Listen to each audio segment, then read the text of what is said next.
नमस्कार, मैं हूं कैसा पंडित और आप देख रहे हैं देश का तेजी से बढ़ता है टीवी न्यूज चैनल। इस वक्त आप देख रहे हैं हमारा खास प्रोग्राम सीधा सवाल और हमारे खास मेहमान जुड़े हैं इस समय जावेद खान, जो कांग्रेस के प्रवक्ता हैं, नमस्कार। भारतीय युवा कांग्रेस के राष्ट्रीय प्रवक्ता हैं। जावेद खान साहब, बहुत बहुत स्वागत है टीवी पर। नमस्कार सर। पैरासीटामोल सहित 53 दवाई जो है क्वालिटी टेस्ट में फेल हो गई और जिसमें शुगर और ब्लड प्रेशर के अलावा कुछ एंटीबायोटिक्स भी शामिल हैं, ये बताया जा रहा है।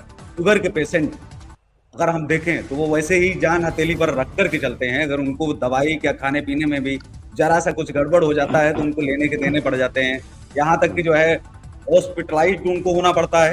तो ऐसे मरीजों के साथ में हमारे राष्ट्र की सेहत के साथ में स्वस्थ भारत स्वच्छ भारत का जो नारा दिया जा रहा था, वो तो कहीं ना कहीं धीमा सा पड़ता नजर आ रहा है। आपको क्या लगता है, क्या कहेंगे आप इस पर?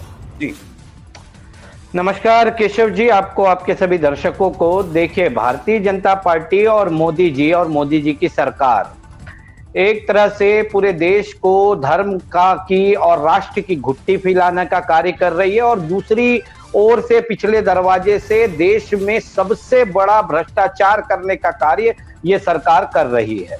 अगर आप देखेंगे, इलेक्टोरल बॉन्ड के बाद में अगर सबसे बड़ा भ्रष्टाचार कहीं है तो वो इसी में है। जो ये दवाइयां हैं, जो जिसे देश की सबसे बड़ी drug regulatory body central drug stand control organisation के द्वारा इन 53 दवाइयों का सैंपल लिया गया था, जिसमें से ये सारी की सारी दवाइयां मानक जो है उसमें पूरी तरह से फेल हुई है। और सबसे बड़ी चिंता की बात यह है कि जो ये सूची जारी की है उसमें 48 दवाइयों का नाम है, 5 दवाइयों का नाम नहीं है। क्योंकि इसलिए नहीं है, वो 5 दवाई कंपनियों का कहना है कि ये तो हमारी दवाइयां ही नहीं है, ये तो हमारे नाम से डुप्लीकेट दवाइयां बाजार में बेची जा रही हैं। तो आज आप एक बात बताइए मुझे, भारत सरकार जो इतनी बड़े बड़े वादे करती है, दावे करती है, आज पूरे दावे और वादों की तो पोल खुल गई है।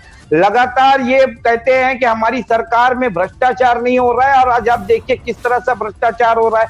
और सबसे बड़ी बात, जो इलेक्टोरल बॉन्ड की मैंने बात कही थी आपसे शुरुआत में, उस इलेक्टोरल बॉन्ड के माध्यम से इन्हीं कंपनियों ने भारतीय जनता पार्टी को 762 करोड़ रुपए का चंदा दिया है। तो क्या ये भारतीय जनता पार्टी का ये सबसे बड़ा स्कैम नहीं है? इन कंपनियों के द्वारा मोटी रकम चंदे के नाम पर इन्होंने वसूली की और इन कंपनियों ने एक वेस्टेज प्रोडक्ट जो आम जनता के सेहत के लिए हानिकारक ही नहीं, उन्हें मृत्यु तक लेकर के जा सकता है, ऐसा प्रोडक्ट बाजार में उतार दिया। आज मैं इसे भारतीय जनता पार्टी का सबसे बड़ा भ्रष्टाचार इसलिए भी कह रहा हूं केशव जी, आज अगर देश के स्वास्थ्य मंत्री कोई है तो जयप्रकाश नड्डा जी है। और जेपी नड्डा जी कौन है? जेपी नड्डा जी भारतीय जनता पार्टी के राष्ट्रीय अध्यक्ष हैं। तो क्यों ना मैं कहूं कि यह भारतीय जनता पार्टी के द्वारा किया गया भ्रष्टाचार है। देश की जनता के, आम नागरिक के, एक गरीब जनता के स्वास्थ्य के साथ खिलवाड़ यहां पर हुआ है। और लगातार इस पे बात यह भी निकल करके आ रही है कि जो देश के फूड डिपार्टमेंट होता है, जिसकी जिम्मेदारी होती है कि समय समय पर ये सारी चीजों की चेकिंग करे, आज देश भर में वो फूड डिपार्टमेंट कहीं कोई चेकिंग करने नहीं जाता। तभी तो यह 5 ऐसी कंपनियों की दवाइयां हैं जो धड़ल्ले से मार्केट में बिक रही है, मेडिकल स्टोर में बिक रही है, लेकिन उसकी जांच तक नहीं हो पाई। वो तो भला हो सीडीएससीओ का कि समय रहते आज वो इसकी जांच कर ली और उससे यह चीज निकल के आया। आज अगर आप देखेंगे, जब से कोविड काल गुजरा है और कोविड के दौरान में भी अगर आप देखेंगे तो सबसे ज्यादा अगर कोई गोली का सेवन किया गया तो पैरासीटामोल का किया गया। अब ये नकली पैरासीटामोल को खा करके आम जनता को सेहत में सुधार हुआ कि उसकी सेहत और गिराने का कार्य ये सरकार ने किया? आप खुद सोचिए। लेकिन जिस तरह से ये 48 दवाइयों का टेस्ट जो है हुआ, उसमें भी 5 जो है नकली पाई गई। नकली दवाइयों को लेकर के तो हम ये देख ही रहे हैं कि नकली दवाई लगातार पकड़ी गई है, 10 सालों में लगातार पकड़ी जो है जा रही है, क्योंकि जो माफिया हैं वो तो लगातार दवाइयों का जो है गलत दवाइयां बना ही रहे हैं। लेकिन जो ब्रांडेड कंपनियों की दवाई खाइए, ब्रांडेड कंपनियों की दवाई खा करके अपना जीवन बचाइए, उनके स्वास्थ्य से खिलवाड़ करने वाली जो ब्रांडेड दवाइयां हैं, अब इनके ऊपर जो है क्या आएगा ये तो आने वाले समय में सुप्रीम कोर्ट बताएगा। लेकिन क्या साथ के साथ ये जो बैन कर दी गई हैं, ये क्या पूरी तरह बैन है? अगर बैन दवाइयां हैं, आप आज चले जाइए, मैं ये दावे से कहता हूं कि आप किसी भी मेडिकल स्टोर पर मांगिए तो पैरासीटामोल से लेकर के 53 की 53 दवाइयां मिल जाएंगी आपको। तो क्या उनके लिए क्या कानून कड़ा नहीं कल से कर देना चाहिए था कि अगर किसी भी दुकान पर, लैब में या कहीं भी अगर ये दवाइयां पाई जाती हैं तो सीधा आजीवन या फिर 10 साल की जेल होगी। अगर कोई भी व्यक्ति वीडियो बना के ऐसा डालता है या कोई भी चीज ऐसी देता है सरकार को, ये बताता है कि ये दवाइयां इस मेडिकल पर बिक रही हैं या ये दवाइयां ये डॉक्टर दे रहा है, तो उन पर कड़ी कार्रवाई होगी। क्या इस तरह का भी कोई बयान आना चाहिए था? बयान नहीं, इस पर तो कानून बना देना चाहिए रातों रात, और इसके पक्ष में तो सारी पार्टियां हो जाती, कानून बनाने में दिक्कत भी नहीं रहती। जी नहीं, देखिए केशव जी, ये कैसे कानून बनाएंगे? और कानून कौन बनाएगा? कानून तो सरकार बनाएगी। लेकिन इलेक्टोरल बॉन्ड से 762 करोड़ रुपया जो खाए हैं, गले तक इनके पहुंच गया है, वो कैसे इन कंपनियों के खिलाफ कानून बनाएगी? आज बाजार में जो दवाइयां हैं, अगर उस पर बैन लगा है और वो बैन कठोर रूप से लग जाए और उस दवाइयों को जो मेडिकल संचालक है उन्हें कूड़े में फेंकना पड़े या कंपनियों को वापस भेजना पड़े, ऐसा कोई आदेश आ जाए, तो इससे क्या होगा कि उन कंपनियों को नुकसान पहुंचेगा। तो वो कंपनी जो चंदा देकर के बैठी है, उनका नुकसान मोदी सरकार कैसे करेगी? मोदी सरकार तो भाई आज की डेट में एक तरह से, हम क्यों कहते हैं अडानी अंबानी की सरकार है, उद्योगपतियों की सरकार है, इसीलिए तो कहते हैं कि देश की जनता गर्त में चले जाए, देश की जनता मरती है तो मरे, लेकिन मोदी सरकार के लिए अगर कोई है, कोई अगर किसके लिए अगर मोदी सरकार कार्य कर रहा है तो इसी तरह के उद्योगपतियों के लिए कार्य कर रहा है। इन दवाई कंपनियों में बड़े बड़े उद्योगपति हैं देश के, उनका नुकसान मोदी सरकार कैसे होने देगी? भले आपका और मेरा ये दवाइयां खा करके हमारा स्वास्थ्य का नुकसान हो जाए, वो मोदी सरकार को चल जाएगा। आज मैंने पहले भी कहा आपसे शुरुआत में कि यह सरकार धर्म की और राष्ट्र के नाम की घुट्टी पिला करके देश की जनता का ध्यान दूसरी ओर भटका करके अपने हर अनैतिक कार्य कर रही है। आज लेकिन देश की जनता को अपने लिए, अपने स्वास्थ्य के लिए सोचना चाहिए, सचेत होना चाहिए। और आपके चैनल के माध्यम से तो मैं अपील भी करता हूं देश की जनता से कि इन 48 जो दवाइयों को बैन किया गया है, इसकी सूची YouTube से लेकर के आपको गूगल पे भी मिल जाएगी, आप उसे निकालिए, देखिए, और हो सके तो ऐसी दवाइयों का पूर्णतः बहिष्कार करिए। बिल्कुल भी इस दवाइयों की सेवन मत करिए। देखिए, यह कार्य सरकार का है, इसे सरकार करना चाहिए, लेकिन मुझे पता है सरकार ऐसा ना तो कोई अपील करने वाली है, ना मेडिकल दुकानों से ये दवाइयों को हटाने वाली है। या अपील आप और मेरे जैसे ही लोग कर सकते हैं, क्योंकि हमारे ही अंदर देश के प्रति सच्ची श्रद्धा, सच्ची निष्ठा और सच्चा राष्ट्रवाद हमारे अंदर है।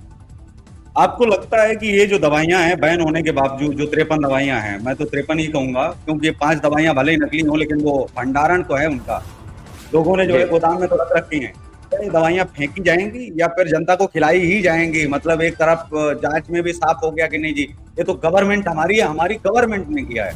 भाजपा ये भी तो कहेगी कि हमारी गवर्नमेंट ने ही तो बताया 53 दवाइयां नकली हैं। ये क्या, इसको आप कैसे एक्सप्लेन करेंगे? इसको आप ना तो नहीं कर सकते।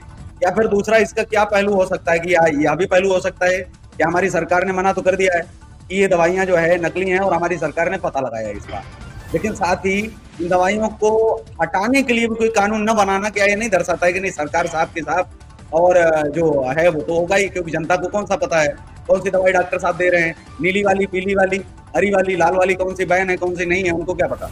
जी नहीं, देखिए केशव जी, सरकार की जवाबदेही खाली इन नकली दवाइयों का परीक्षण करके उसकी सूची जारी कर देने से समाप्त नहीं हो जाता है। सरकार की जिम्मेदारी अभी तब तक है जब तक ये दवाई एक दुकान में भी मार्केट में बिक रही है। सरकार को तो तत्काल इस पे आदेश जारी करना चाहिए, फूड विभाग को, के छापेमारी कार्रवाई करके जांच करके इन सारी दवाइयों को इन दुकानों से अपने अंडर लेना चाहिए, जब्ती बनानी चाहिए और जब्ती बना करके इसका किस तरह से निष्पादन किया जाए उसका निष्पादन करना चाहिए। दूसरी बात, आप कह रहे हैं कि सरकार अपनी पीठ थपथपाएगी कि हमने तो जांच किया। अरे भैया, आज आपके ऊपर सवाल खड़ा होता है कि ये नकली दवाइयां कितने वर्षों से मार्केट में है, कितने समय से लोग इसका सेवन कर रहे हैं। मैं आपको बताता हूं, मेरे परिवार में ही कुछ ऐसे लोग हैं, पारिवारिक हमारे, जो रेगुलर पैरासीटामोल को खाते हैं, रेगुलर, एक आदत सी बन गई है उनकी। कई बार तो हम भी टोक देते हैं कि ये क्या आदत बना दी हो। तो जो मेरे परिवार में अगर एक आध दो ऐसे हैं, तो आपके हमारे देश के कितने परिवारों में ऐसे लोग होंगे। दूसरी सबसे बड़ी बात कि आपको दवाइयों को बैन करने से काम नहीं चलेगा, इन कंपनियों पर भी आपको जुर्माना और इन्हें बैन करना पड़ेगा, जो देश की जनता की सेहत के साथ खिलवाड़ कर रहे हैं। क्या इन कंपनियों के ऊपर भारत सरकार अब तक किसी तरह का एक्शन ली है?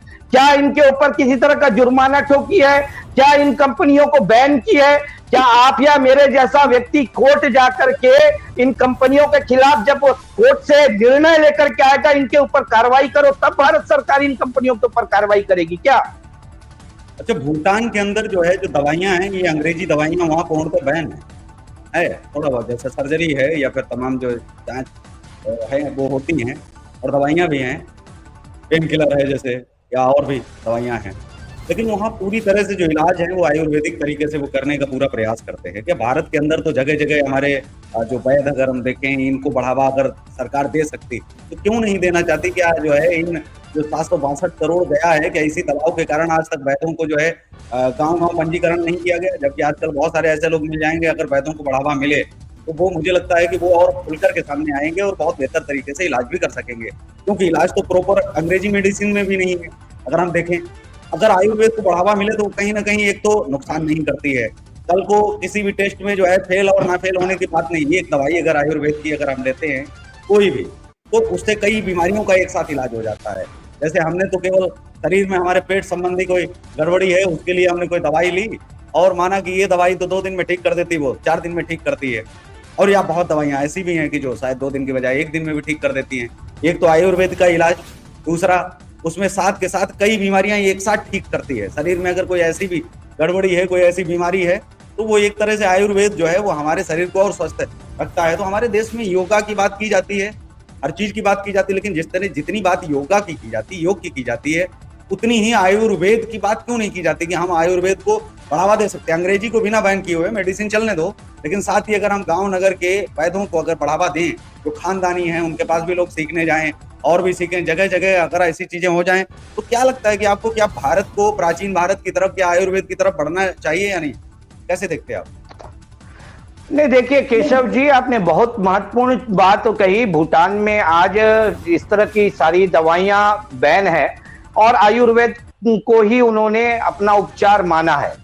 भारत में भी जिस तरह से मोदी सरकार ने योगा को बढ़ावा दिया था और कहीं ना कहीं बाबा रामदेव जी को योगा के लिए और आयुर्वेदिक दवाइयों के लिए जिस तरह से बढ़ावा दिया था, तो एक उम्मीद देश बाबा रामदेव वाला जो आयुर्वेद है, योगा तो ठीक है, लेकिन जो उनकी जो बनाई हुई, मैं वहीं पर आ रहा हूँ, उसी पे आ रहा हूँ मैं उसी पे आ रहा हूँ। तो एक देश की जनता को एक उम्मीद जगी थी कि चलो हम ये केमिकल युक्त दवाइयों से अब हम फिर से हमारे प्राचीन भारत की ओर बढ़ रहे हैं और हमें एक अच्छा जड़ी बूटी वाली दवाइयां मिलेगी। लेकिन बाबा रामदेव जी भी तो लाला रामदेव निकले।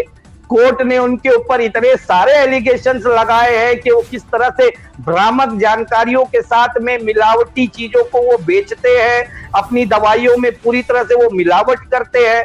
तो ये उम्मीद भी तोड़ने का कार्य मोदी सरकार और उनके साथी जो कहते थे कि मोदी जी आ जाएंगे तो काला धन आ जाएगा, मोदी जी आ जाएंगे तो 25 रुपए में पेट्रोल मिलना लगेगा, तो उनके साथ भी इन लोगों ने पूरी की पूरी देश की उम्मीद को तोड़ दी है।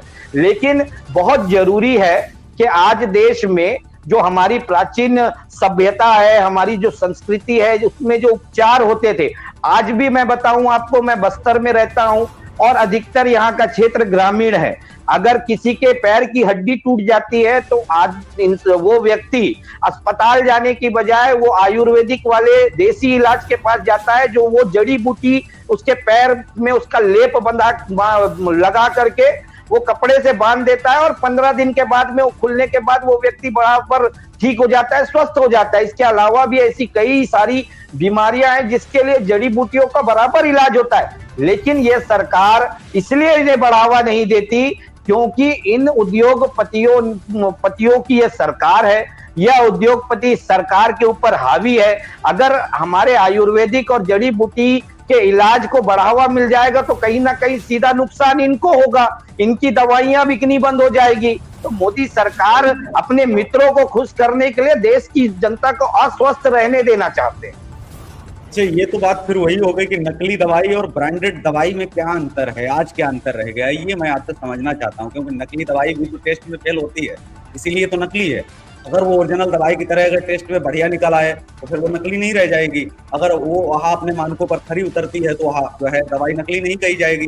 भले ये कहेंगे कि अनब्रांडेड है, ब्रांडेड नहीं है, लेकिन वो दवाई सही है ये कहा जाएगा। लेकिन जब असली दवाई भी जो है, आज ब्रांडेड दवाई भी फेल है और नकली दवाई भी जो है टेस्ट में फेल हो जाती है, तो इन दोनों दवाइयों में अंतर क्या रहेगा? जैसे वो कहते हैं ये यहाँ पे 5 कंपनियों का पता नहीं है, भले ही पता ना हो, लेकिन नकली दवाई ही तो 48 की 48 जो दवाइयां हैं वो भी तो उन 5 दवाइयों के समान ही है। नकली दवाई और ब्रांडेड दवाई को कैसे देखते हैं, क्या अंतर आप इनमें पाते हैं, अंतर क्या है जी?